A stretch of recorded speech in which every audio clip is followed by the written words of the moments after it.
Welcome back. We hope you enjoyed the previous forum for the race for Lieutenant Governor. If you missed any part of that, or if you missed last night's broadcast, you can catch the replay right here on Ascension Parish TV, Channel 21, or on YouTube, where both nights will be rebroadcast in their entirety. And of course, we want to thank the Ascension Parish government and Ascension Parish President Tommy Martinez for allowing us to air this live for your pleasure. Our next race focuses on State Representative District 59. There are 3 candidates running for that race. Candidate Pat Bell was invited to be here but could not attend tonight, but we have the other 2 candidates. Our first candidate is Mr. Tony Bacala. For nearly 4 decades, Tony Bacala served as a member of the Ascension Parish Sheriff's Office, upholding the mission to make Ascension Parish a better place to live, work, and raise a family. He began his career as a patrolman, and for the last 15 years he served as chief deputy, overseeing a $34 million budget and supervising 350 employees. Tony also serves on the Ascension Parish Industrial Development Board. He has been a member of the Rotary Club and the Lions Club and is a lifelong parishioner at St. John's Catholic Church. Tony has served as president of the Rotary Club, the FBI National Academy Associates, and the LSU Law Enforcement Institute. He is also the chairman of the Leadership Ascension Alumni Committee. Tony and his wife Lisa are the proud parents of 3 children and 3 grandchildren and have 2 more grandchildren on the way. Mr. Bacala, thank you for being here tonight. Thank you for hosting. We also have with us Mr. Rusty Messer. Rusty was born and raised in Ascension Parish and graduated from Santa Ma High School. After high school, he joined the Louisiana National Guard, where he was number 2 in his class in advanced training. He spent 8 years serving Louisiana and our country. He then attended LSU, where he received his bachelor's degree.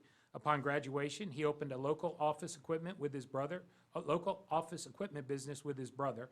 Rusty then entered law school at Southern University, where he graduated cum laude and made law review.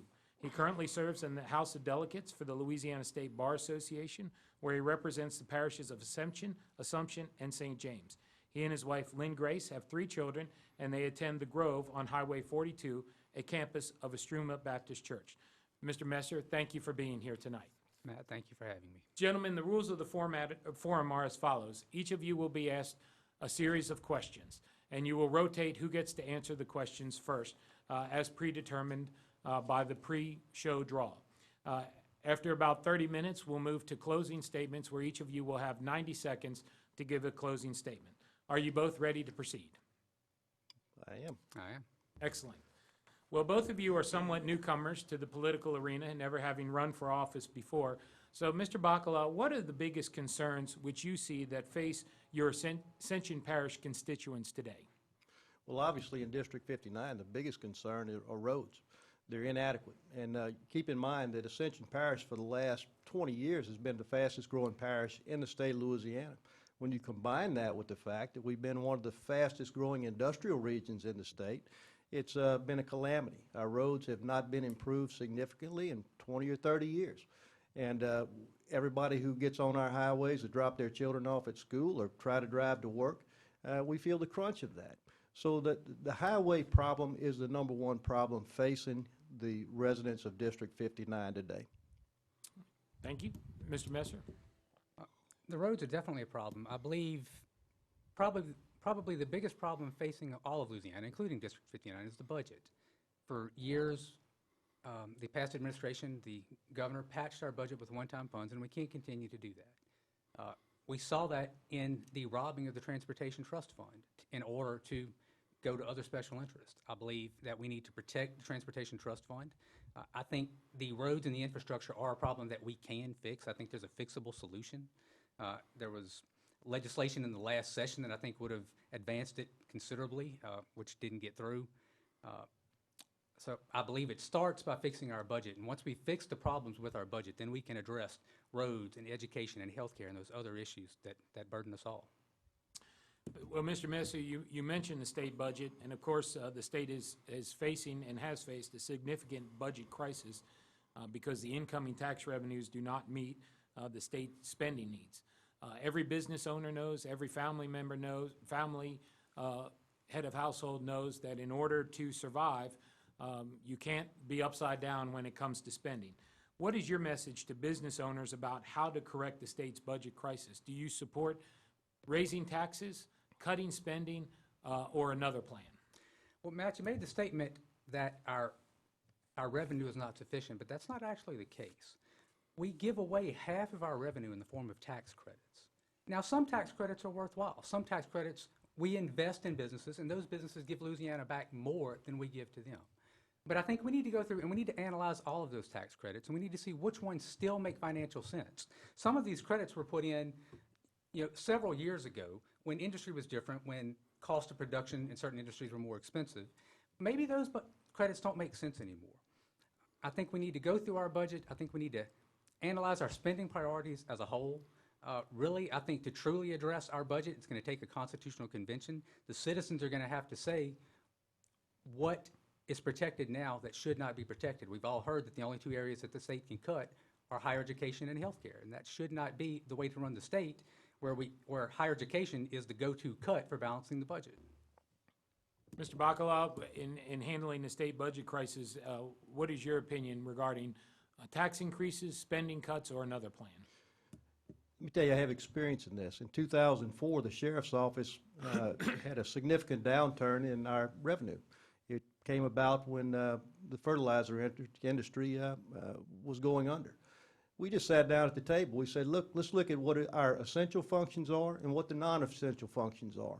Now, times were tough, and we had to make choices, and we made choices. We cut back on the non-essential programs, and we fully funded throughout our essential primary missions. I think we need to do the same thing at the state level. We need to take a close look at what the luxuries are and what the essentials are. So we start by cutting. You always start by cutting. And then when we get to the point where we feel like we have cut all that we can cut and we've made state government efficient, then would be the only time that we would talk about any kind of increases or rolling back tax rebates. Keep in mind, industry in Ascension Parish drives Ascension Parish, and I want to keep that industry healthy. And you don't do that by breaking the promise. Thank you, Mr. Bacala. And I want to ask a question about tax incentives, because a lot of people see that as a method of attracting new business to the state, into Ascension Parish, and that new business springs other businesses that support it.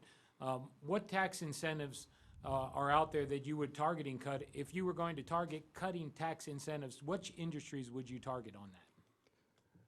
You know what, I will say again, as I left off, I think we made a promise, okay? And I'm a guy that likes to keep his promises. And the state made a promise to industry. We made a promise across the board. Come to Louisiana, and this is what you're going to get.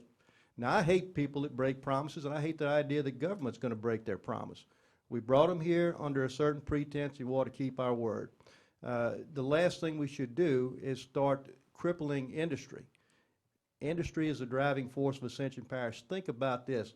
Our local industry provides 50% of the sales tax revenue and 50% of the property tax revenue to support our schools in Ascension, our law enforcement in Ascension, and our parish government. We need to keep industry strong. You could look around and say, you know what, maybe some reasonable cuts, small cuts and incentives, but this don't cripple industry. That's the lifeblood of Ascension. Thousands of people depend on that for jobs. Thousands of people in the future, our kids when they graduate, are going to look to those same industry for jobs. Thank you, Mr. Bacala. Mr. Messer, do you favor cutting tax incentives? And if so, which industry would you target? Well, there are some credits that make sense to cut. Some of the low-hanging fruit is the solar industry, okay? That's not breaking a promise. That tax credit is set to expire in 2 years. So you don't cut that, you just don't renew it. Now, the problem with that is that it only saves about $20 million. But I think we need to go through each incentive that we give back. We need to look at which ones make sense, which ones should be renewed. Right now, it takes a 2/3 vote to pass a new tax, yet we can pass a tax credit in the legislature with only a majority vote, which doesn't make sense. Why can you give money back under a lower standard than it would take to get more money out of businesses? I'm not in favor of taxing the businesses more, but I also don't think we need to hold out tax credits that don't make sense anymore to attract industries to come here that do not give us what we give them. We give away half of our state revenue in tax credits. Half. If Walmart gave away half of its profits, if Snow Seafood gave away half of its profits, it couldn't operate. Thank you, Mr. Messer. Mr. Bacala, you mentioned initially that roads was a major problem for Ascension Parish, and infrastructure is one of the biggest concerns for Ascension Parish citizens. Most of our major arteries are state roads. If elected as a state representative to the legislature, what solutions would you do to offer our parish government help and assistance in addressing the funding issues of our major road improvements? All you have to do is look at how the state spends our transportation dollars. $500,000 or $500 million went to a bridge in St. Francisville that nobody uses. Nobody. While here at home, we have roads that are crowded, 20, 25-minute delays just to travel a mile. Wake up in the morning, you'll see it every day. It's a matter of not only how the money's allocated, but also being smart and being efficient in the spending. Now, I've got a specific plan. I'm not just talking about we have a problem without a solution. I'm offering a solution. We spend, when you buy a gallon of gas, you pay 20 cents in taxes. I'm going to propose legislation where 5 cents of that 20 stays home. It's dedicated to the parish in which it is collected. That's going to bring $4 million a year, roughly, to Ascension Parish, dedicated to Ascension roads. When you couple that, you can double or triple that with federal matching money. And we have 10 or 12 million, or perhaps more, every year. Thank you, Mr. Bacala. Mr. Messer. We actually pay 38 cents a gallon in fuel tax when we buy a gallon of gas. It's one of the lowest rates in the nation. It's 48 cents nationally. Last year, I believe Karen St. Germain put forth a proposal for a 1 cent sales tax, which is a horrible idea, right? I mean, we already have some of the highest sales tax in the nation. There's no reason to raise sales tax to build roads. I believe there are other ways to do it. Mr. Bacala mentioned the bridge nowhere in St. Francisville. They're talking about a new bridge to cross the Mississippi River down here. I would be in favor of that, but I think it needs to be paid for by a toll. Let that be a use fee. Let the people that use that bridge pay for that. There's talk about the inner loop in Baton Rouge. You go into other major cities, and you'll see that where they have either an HOV lane, which is set aside, or a special lane where you actually pay to access. And if you want to use that lane, you cut through traffic, you pay a monthly fee or an annual fee or whatever it is. I think there are ways to fix the road problem. The money is there. We generate $570 million a year in the Transportation Trust Fund, and I think it just gets abused. Thank you, Mr. Messer.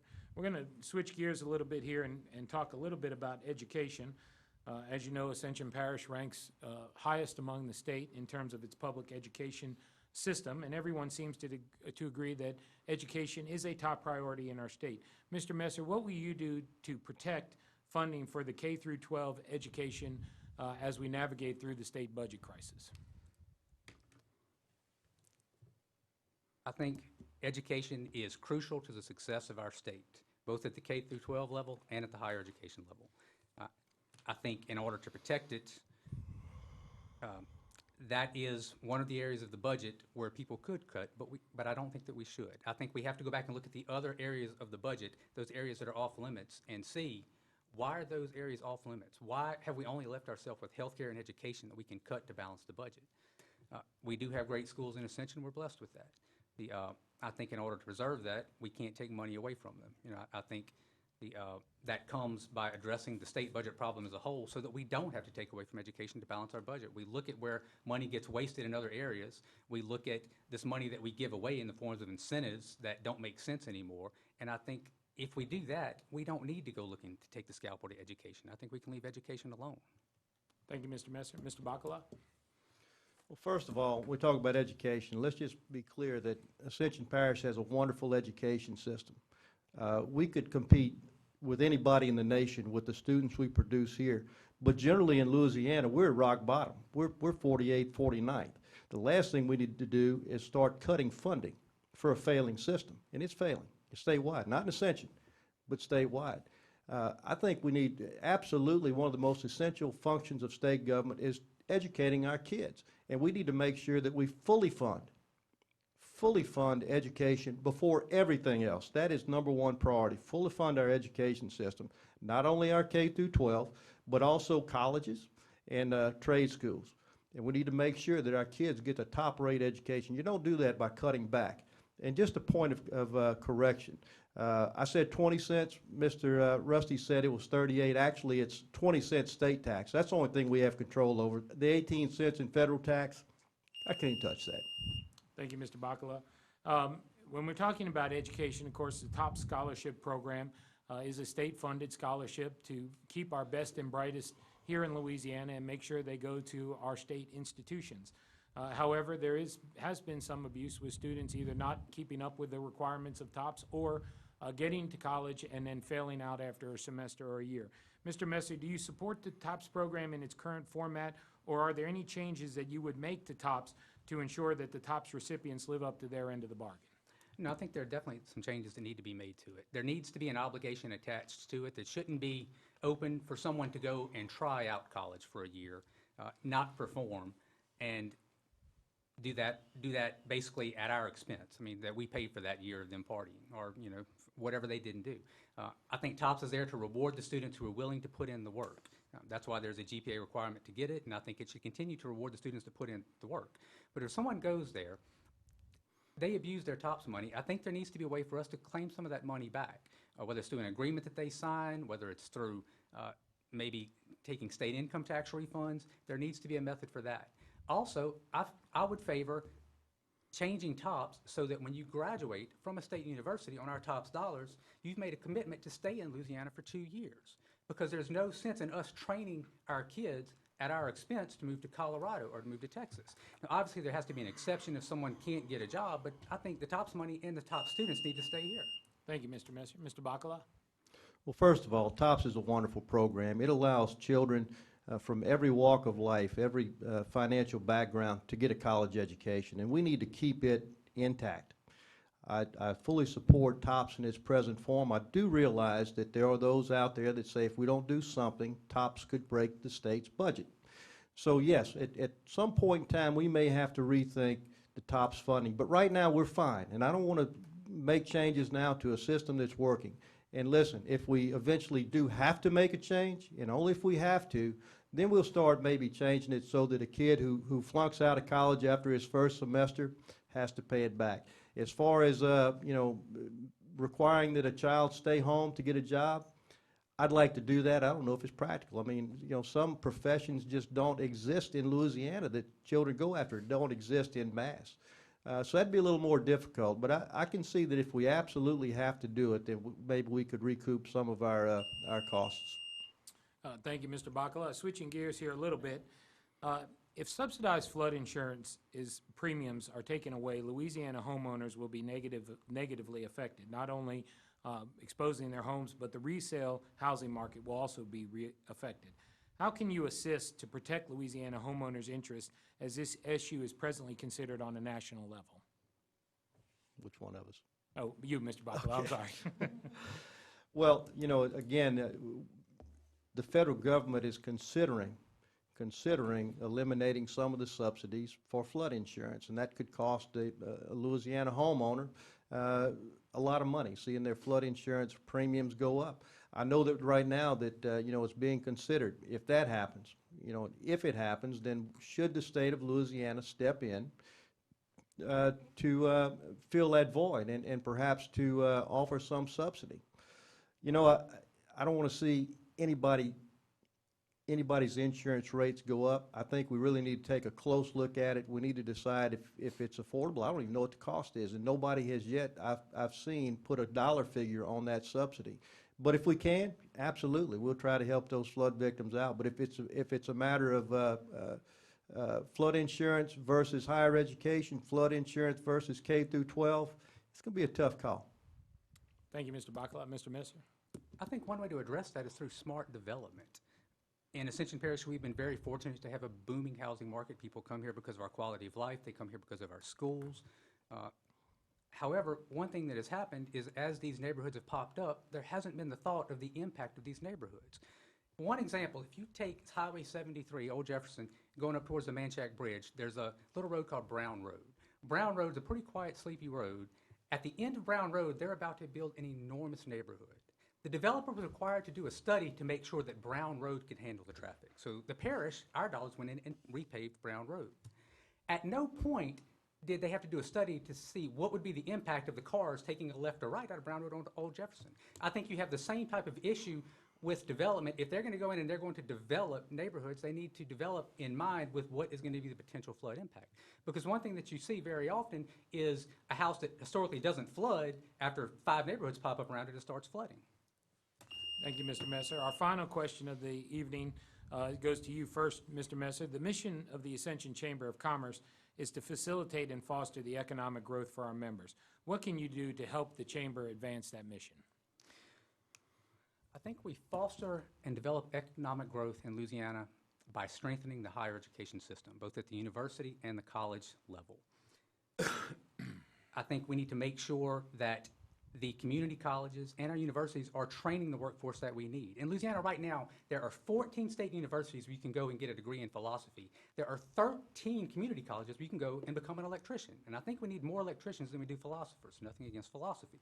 So I think we strengthen the business climate in Louisiana as a whole by strengthening the education system, by making sure that the community college is strong, by expanding that, by public-private partnerships with industry coming in and say, all right, you're coming here, what jobs are you going to need? What workforce are you going to need? Let's work with this community college to make sure that you have that. I think that not only benefits Ascension Parish, I think it benefits statewide when our higher education system gets stronger, and then you go back to supporting the lower education. I think education is the key to bringing Louisiana forward. Thank you, Mr. Messer. Mr. Bacala, what could you do? What could you do, if elected, to help the Chamber fulfill its mission of fostering the economic growth of the Chamber members? Well, first I'll mention that I have been endorsed by the Baton Rouge Area Chamber of Commerce. I was interviewed by a board there, and they found that my philosophies align with with the Chamber of Commerce. Second, I'll point out that I serve on the Industrial Development Board of Ascension Parish, so I have a good idea of what it takes to both attract business and to keep business here. I'll also say that it can't always be about big business. Sometimes it has to be about small business and small business incentives and making sure that they come into a climate that is friendly and allows them to grow and succeed. Now, right now, I'll give you an example. If a business decides to open on a vacant lot in Prairieville, they're going to have to pay for a lot of services, sewage, water, those sorts of things that hopefully one day the parish will provide. Because when you start doing that, you're going to make it a lot easier for business to locate, small business to locate in Ascension Parish. Thank you, Mr. Bacala. That concludes our round of questioning. We will now move on to the closing statements. Each of you will have 90 seconds to make your closing statement, starting with you, Mr. Bacala. First, let me thank the Ascension Chamber for hosting this forum tonight, and Rusty for engaging with me on some important issues. As a law enforcement officer, I was trained to run toward, not away from problems. And I want to go to Baton Rouge and face head-on the situations that are tough and that are facing the state of Louisiana. My record proves I can do it, and I want to go. With Sheriff Wiley, I managed a $34 million budget and an agency of over 350 people. And we did that without asking for a tax increase for over 20 years. That's what I intend to do in Baton Rouge. I've worked with stakeholders to bring thousands of jobs and billions of dollars in development to Ascension Parish. And as your state representative, I'll stand for reform, efficiency, and accountability. Let's keep our tax dollars home. That's first. So that we need to cut the bureaucracy at the Department of Transportation and make sure that we start building better roads in Ascension right now. And we need to push to keep higher standards in education, K through 12, and we need to make sure that our universities are fully funded. We also just need to, quite frankly, make sure that every kid who graduates from high school is career or college ready. The other thing, we need to stop the budgetary gimmicks in Baton Rouge. We need to have honest budgets that give taxpayers the best bang for their buck. I'm not going to Baton Rouge to build a brand, and I'm not looking to climb the political ladder. I just want to go be an honest representative of the people of Ascension Parish. Thank you, Mr. Bacala. Mr. Messer? Matt, I'd like to thank you and the Ascension Chamber for having us. I'd like to thank Tony. He's run a very professional campaign. I'm running for state representative because I believe that there are real problems with Louisiana. But I believe that there are problems that we can fix if we work together to achieve a common goal. It's going to take the commitment of our citizens and our political leaders, and I don't believe that career politicians would be able to change it. I want Louisiana to be a place that provides opportunity for the future generations, and I want it to be a place that our children are proud to call home. I think we have to start with the budget. We have to stop balancing our budget with one-time funds on the backs of families and cutting health care and education. Education should not be the go-to cut to balance the budget. Our tax credit system has gotten out of control. Half of our revenue is given away. Some of those tax credits make perfect sense because we benefit from them, but some don't. And I don't think new industries coming here should be able to benefit from that. To promote the business climate in Louisiana, I think we need to strengthen our higher education system at both the college and the university level. And I also think that we need to protect the opportunity for our high-achieving students to obtain a college education. We need to look at public-private partnerships to make sure that our universities are providing the jobs that our companies need. We need to have the infrastructure in place so that businesses can move goods and services around, and we need to move through traffic so that we don't spend our lives just sitting in the car. As your state representative, I will fight to protect the Transportation Trust Fund to make sure it is used for roads and not for any other purpose. Thank you, Mr. Messer. That concludes our forum for the race for state representative for District 69. Please stay tuned as we will next have a forum for the race for House District 81.